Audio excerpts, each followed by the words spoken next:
I'm Glenn Adamson, and I am the guest curator for another Crossing Artists Revisit the Mayflower Voyage.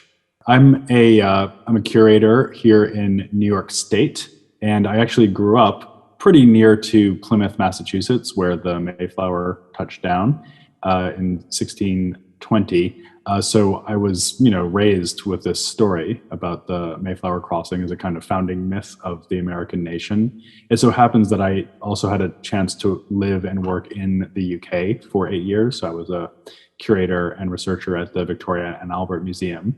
So for me, it was a great opportunity to think about the legacy of this narrative, both in England and also here in the United States. Another crossing is an exhibition of 10 artists and their collaborators that revisits the fraught and fascinating history of encounter that unfolded when white settlers first came to the Americas in the 17th century. And we were taking the 400th anniversary of the Mayflower crossing as our point of departure. The unusual thing about the exhibition from a technical point of view is that it involves what I call a kind of craft ventriloquism or craft time travel. And what I mean by that is that I encouraged each of the participating artists to use techniques and materials that were available in 1620. So if you like to make contact with the original material culture of that time, both, of course, the Native American and also white colonist material cultures, and to think about that process of research as a way of, we might say, crossing the temporal gap between ourselves and 4 centuries ago.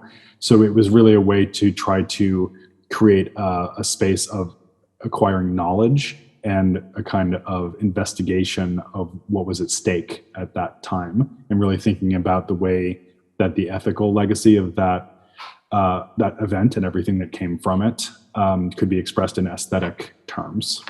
For some artists, this has taken it out of their comfort zone. Others were ringers. So a good example of that would be Michelle Erickson, who actually has made a career out of the study of historical decorative art, specifically ceramic techniques. And so she did actually do something new for this show. She experimented with sort of primordial wood firing techniques that she would not have used before, and was very much in dialogue with Native American potters who still work with these traditional firing techniques. But then for other artists, it was an entirely new thing to think about 17th century technology.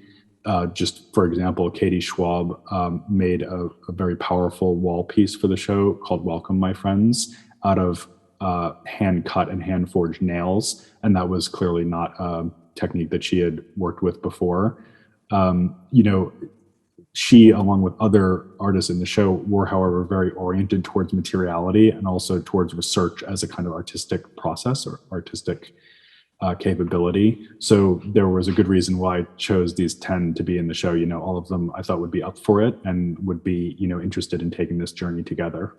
I think the most important thing that happened through the research process, and maybe this shouldn't have been a surprise, but it turned out actually to be all about people. Because of course, when you learn a skill, you have to learn it from somebody. And the most powerful thing probably was to see how artists from Europe engaged with Native American experts in historic technology, and also the way that Native American artists, Jeffrey Gibson and Jonathan James Perry, engaged with the historic techniques that they had either inherited, which is more the case with Jonathan, or had investigated on their own, which is more the case with Jeffrey. So you have this kind of exchange both face-to-face between artists, and also, again, across generational gaps. And there's this sense of conversations that try to, yes, cross over this closure or distance that we have from one another and from the story. A really good example of that would be Christine Mandeertsma's project, which ultimately led her to collaborate with Elizabeth Perry, who is the sister of Jonathan James Perry, who's also in the show. And what Christine did was to study the implication of historical Netherlandish economy and trade, because she's Dutch, and to, if you like, reconstruct her connections to the Americas. And she found out that in fact she's descended from a family that has a very strong involvement in that story. So it was also just very interesting to see how people kind of found, resonances in their own biographies and their own family lineages. Another really good example of that would be Alison Smith, who we invited to be in the show, who is actually descended from a so-called Mayflower pilgrim. And when we went to Plymouth Plantation, which is an interpretive site and museum here in Massachusetts, she actually got to see somebody portraying one of her ancestors as a sort of living interpreter. So it was just very, very interesting to think about how each of these 10 artists of such diverse background all found different ways into the story. I was born in the 1970s, and so when I went to grade school, the story of the Mayflower was told to me in very heroic terms, I would say, and very much as a founding legend of the country. There's also this sort of mythology of the first Thanksgiving and Native Americans helping out the white settlers, and the message is very much one of, friendship and, the original kind of community of America being founded in the wake of the Mayflower. Unfortunately, it turns out that that's a highly distorted view of actual history. And another way of thinking about the Mayflower is that it's an extremely important event, not actually the beginning, but a very early moment in the history of a genocide. Because what in fact happened was that through disease and violence and land claims, white settlement ultimately resulted in the devastation both of the Wampanoag community, that's the Native American group that was living right around where the Mayflower landed, and of course the Native American population as a whole. And that's a story that went on for centuries after the Mayflower came.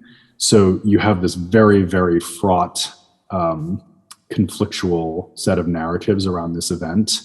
And I think many of the artists really dug into that.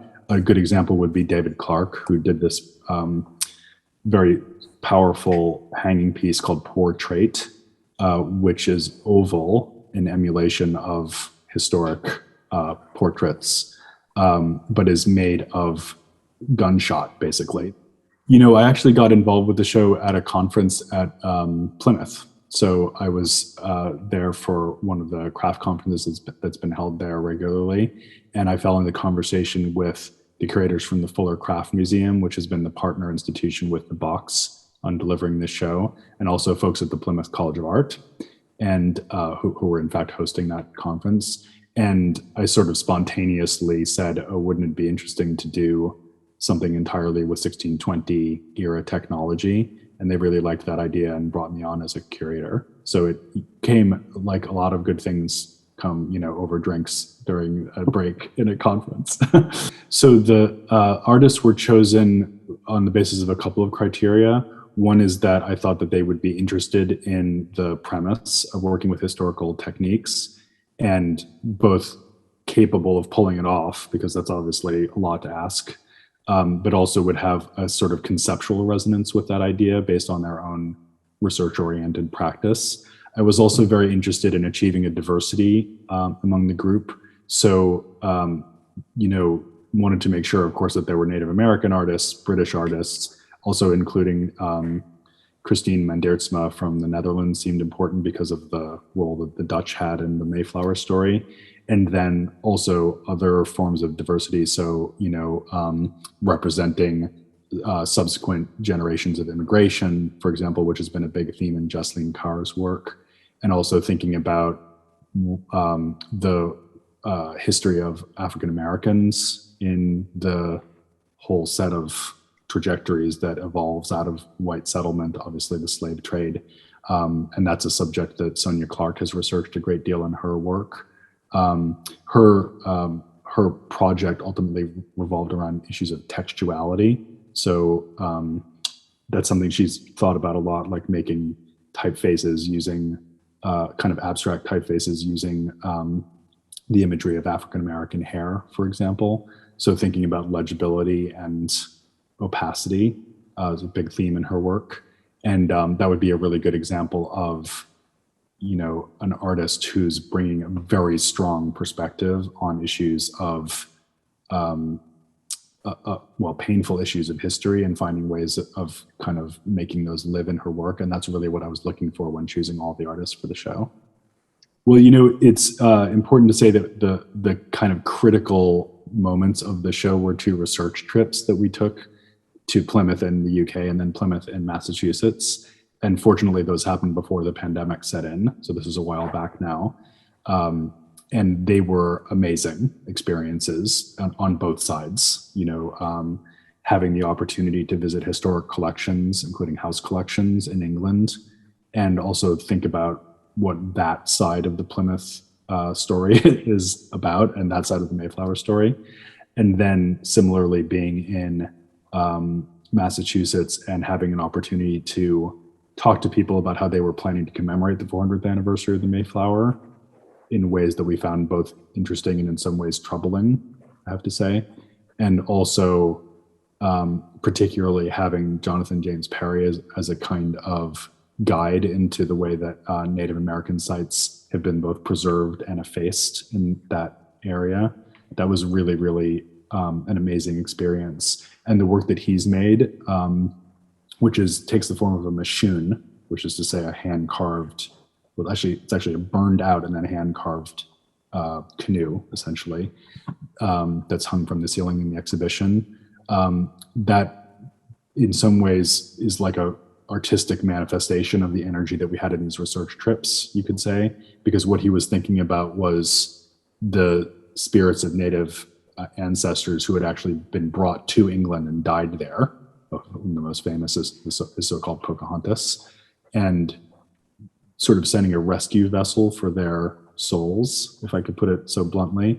And so this idea that you have an object that is now traveled east and will come back again west over the Atlantic. So again, on two more crossings. That was a feeling that we had, I think, also in these research trips, that we were gathering together and moving back over this, oceanic geography and making connections with one another and with the past and present. I think the most affecting thing for me has been to see the work growing over the course of several years that we've been working on the project. And it's taken so many interesting turns. Annette Bellamy, for example, decided that she didn't want to operate only from her own perspective. And so she worked with a group of Native American artists from her own geography, which is Alaska.